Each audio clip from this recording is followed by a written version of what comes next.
here's my review of The Mandalorian. Overall, I thought it was a great show. We're gonna go by episode, and we're just gonna really just give my opinion on it. And we're also gonna be talking about Star Wars, how there was the rise with Force Awakens, it coming back into popularity, and then the fall with The Last Jedi. But 2019 was a good year for Star Wars, so let's get into it. So, Chapter 1. Chapter 1, I'm going to give an 8.0. Reasons why is because I thought the first 15 minutes were a great introduction, really well crafted. The bluegill guy was such a classic Star Wars character. You can see him in the original trilogy, spot on there. And then you get to learn his past with the guild and everything. I thought that was really well done. You got to learn these things, and you see that coming from Chapter 1. And then he goes to the planet where he needs to get Baby Yoda. I thought that was good that he's got to go get him. And then I didn't get why he didn't use the ship to land near the area. He could have landed just I didn't really get why he needed to go so far away. I feel like that was unnecessary. But I get it now after watching those series that he needed to bond with Quill. But other than that, and the Baby Yoda thing was a shocker. But other than that, I thought it was a really good episode. I really liked the end part, but that wasn't the greatest. Going on to Chapter 2, it was really nice to see the Mandalorian alone. You really get to see his personality, that he isn't some merciless, bounty hunter that doesn't care about anybody, so that's good. And then you learn more about Baby Yoda, and then more of a bond with Quill. And also you get to see Yoda's force powers in action. One time though, you don't really see it that much in the show. You see it more at the end, but now he has this attachment to this. It's really well done. Chapter 3 felt like a finale to me. He gives Baby Yoda back, but then he goes back, hijacks the Imperial base. Everyone sees on the radar that they gotta get him now. The Mandalorians come. Everything that we've learned about the people he's associated with all come together in this one episode. It was an amazing episode. But number one, you'll see my full list later on. But Chapter 4, as you can see, I don't know if you can see it, but Chapter 4 was my favorite. I thought a lot of it was unnecessary. I didn't like how that girl was like flirting with the Mandalorian the minute she saw him. I didn't really understand that at all, but overall, not a bad episode. The cool thing with the village was that's where you get to meet Cara Dune, and she was a good character. But other than that, I didn't really feel like anything more needs to be said. Definitely the worst episode. I feel like it was unnecessary, other than meeting Cara Dune.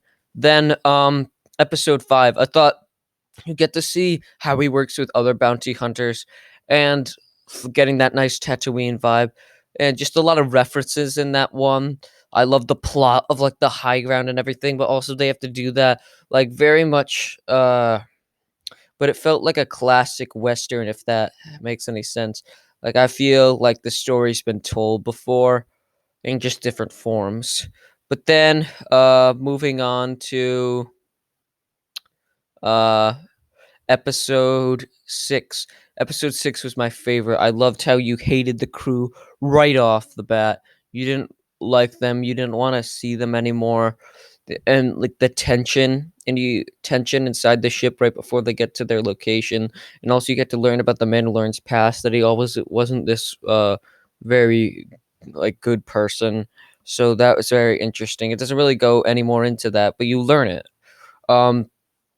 Then when they're going through the castle, you get to see some great combat in the half where it's like a terror. Really well done. Just maybe not the best episode story-wise, but standalone episode. If I'm going to watch The Mandalorian and get me excited, it's going to be that episode. All right, Chapter 7. This is where he groups up his people.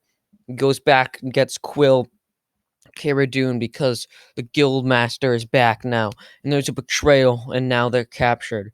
And Quill died at the end. Gosh, that shocked me. Great episode. Made my heartstrings, really pulled on him with Quill. I didn't really love Quill, but all the characters, the acting and everything was great in that. Also loved in the clouds, those huge pterodactyl things coming down. Really well done. Gave great suspense to the finale. finale was amazing. Loved it. Couldn't have asked for a better way. The Imperial guy, I really liked him. He has the dark saber, which makes sense because he had the purge on Mandalore, so that makes sense why he has it.